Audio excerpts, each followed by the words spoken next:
Hello kids, नमस्कार. Welcome to learn Marathi language. मागील सेशनमध्ये आपण क्रियाविशेषण अव्यय ॲडवर्ब बघितले. आज आपण सुरू करणार आहोत शब्दयोगी अव्यय, दॅट इज प्रेपोजिशंस. तो चलो शुरू करते हैं. शब्दयोगी अव्यय मराठी वाक्यामधील जो शब्द नाम किंवा सर्वनाम यांना जोडून येतो आणि त्याचा वाक्यातील इतर शब्दांशी असलेला संबंध दर्शवितो त्या शब्दाला शब्दयोगी अव्यय असे म्हणतात.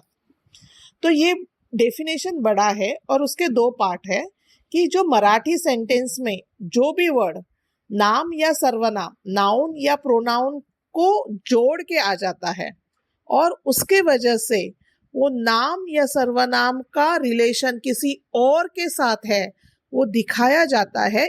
उस वर्ड को शब्दयोगी अव्यय ऐसे बोलते हैं. अब देखते हैं एग्जाम्पल.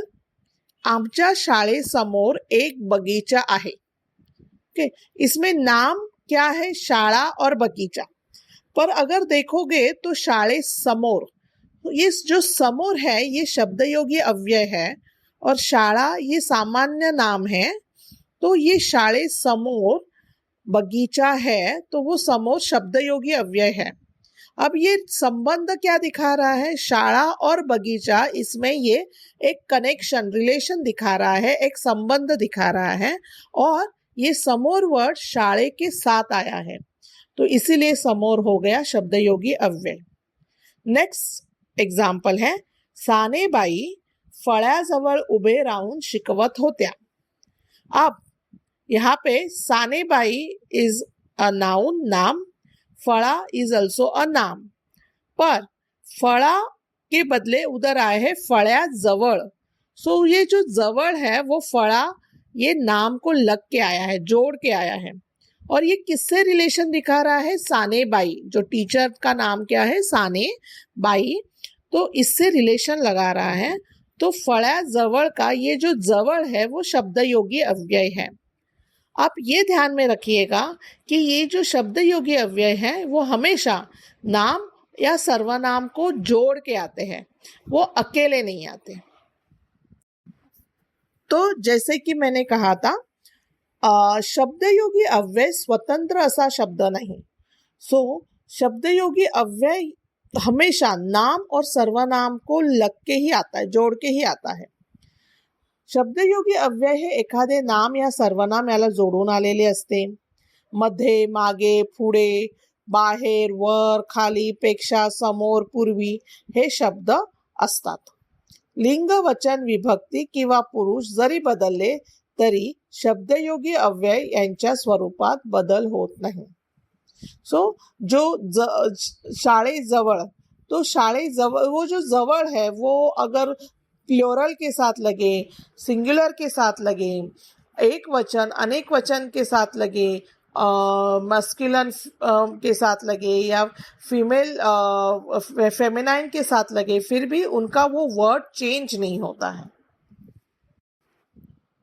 पर हमने क्रिया विशेषण तो सीखा है. क्रिया विशेषण अव्यय में ही ये जो पूर्वी, नंतर, समोर, ये क्रिया विशेषण भी होते हैं. राइट, क्रिया विशेषण अव्यय. पूर्वी आजी नऊवारी साड़ी नेसायची, ये हमने लास्ट सेशन में एक वर्ड, एक सेंटेंस दिखा था जहाँ पे पूर्वी ये क्रिया विशेषण अव्यय दिखाया था. पर क्रिया विशेषण अव्यय और शब्दयोगी अव्यय में क्या डिफरेंस है वो आज हम देखेंगे. आपण जेव्हा क्रिया विशेषण अव्यय शिकलो तेव्हा पूर्वी, नंतर, समोर हे क्रिया विशेषण अव्यय शिकलेलो आहे. तेच शब्दयोगी अव्यय कसे होऊ शकतात, कसा फरक ओळखायचा ते बघूया. इथे तुम्हाला एक तख्ता दिसेल. तख्ता मीन्स टेबल और चार्ट. एक कॉलम में लिखा है क्रिया विशेषण अव्यय और दूसरे में लिखा है शब्दयोगी अव्यय. नाव जो पूर्वी माणसे क्षयरोगाने मरत असत. पूर्वी, तो पूर्वी ये मरत असत. कब, केव्हा मरत असत?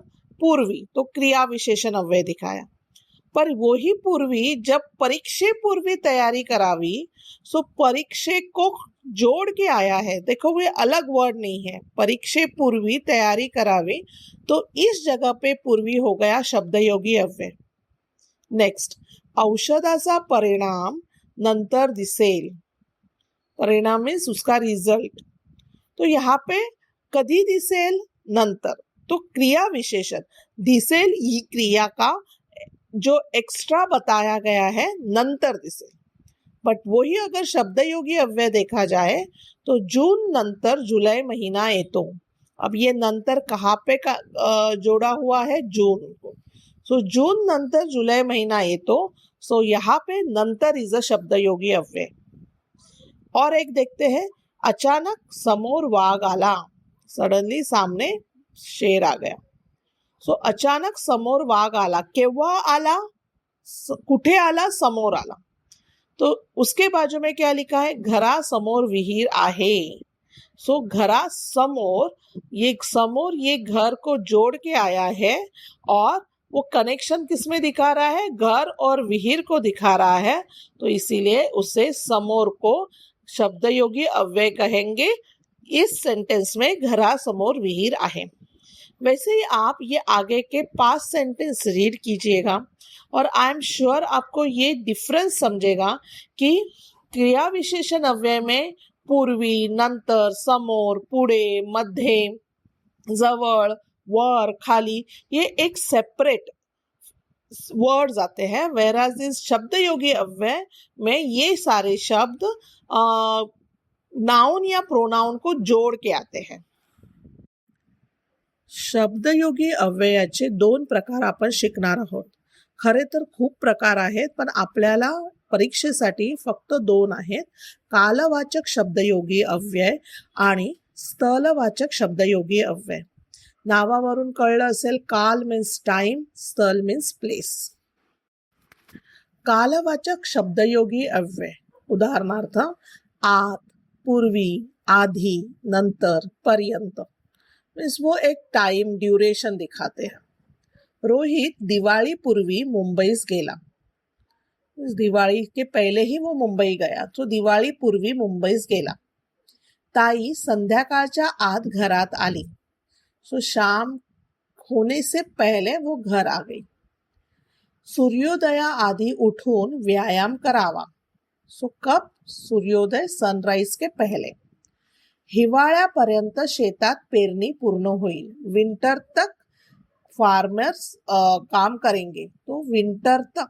तो यहाँ पे सब में कौन से काल में ये काम करने वाले हैं, करेंगे या कर चुके हैं, ये बताया गया है। तो जो आप वर्ड सेंटेंस रीड करोगे वो सेंटेंस का मीनिंग समझ के लीजिएगा और वैसे आपको कालवाचक शब्दयोगी अव्यय फाइंड आउट करने में इजी हो जाएगा। अब आते हैं स्थलवाचक शब्दयोगी अव्यय। स्थल मीन्स प्लेस, आत, बाहेर, मागे, पुढे, पाशी, नजीक, समक्ष, मध्ये, पलीकडे, समोर। सो एग्जाम्पल है, विद्यार्थी वर्गात उपस्थित आहेत, वर्गात मीन्स वर्गामध्ये, जो क्लास के अंदर, तो ये स्थल दिखाता है, प्लेस। ससा बिळा बाहेर निघाला, सो बिळा बाहेर, सो बाहेर इज अ स्थल, तो बाहेर निघाला। माझ्या शाळेमागे सुंदर परसबाग आहे, सो शाळे मागे, ये स्थल दिखा रहा है, प्लेस दिखा रहा है। हा रस्ता शाळे पुढे जातो, शाळे के स्कूल के आगे जा रहा है, सो शाळे पुढे जातो। सो यहाँ पे आप देखोगे स्थल दिखा रहा है हर बार, तो ये शाळे मागे, शाळे पुढे जातो, तो यहाँ पे वो स्थल है, इसीलिए इसे स्थलवाचक शब्दयोगी अव्यय कहेंगे। पर यहाँ पे एक ट्रिकी सिचुएशन है, देखिए, कालवाचक वर्सेस स्थलवाचक शब्दयोगी अव्यय। ताई संध्याकाळच्या आत घरात आली, ये हमने कालवाचक देखा, हाँ यहाँ पे भी आत यूज किया है।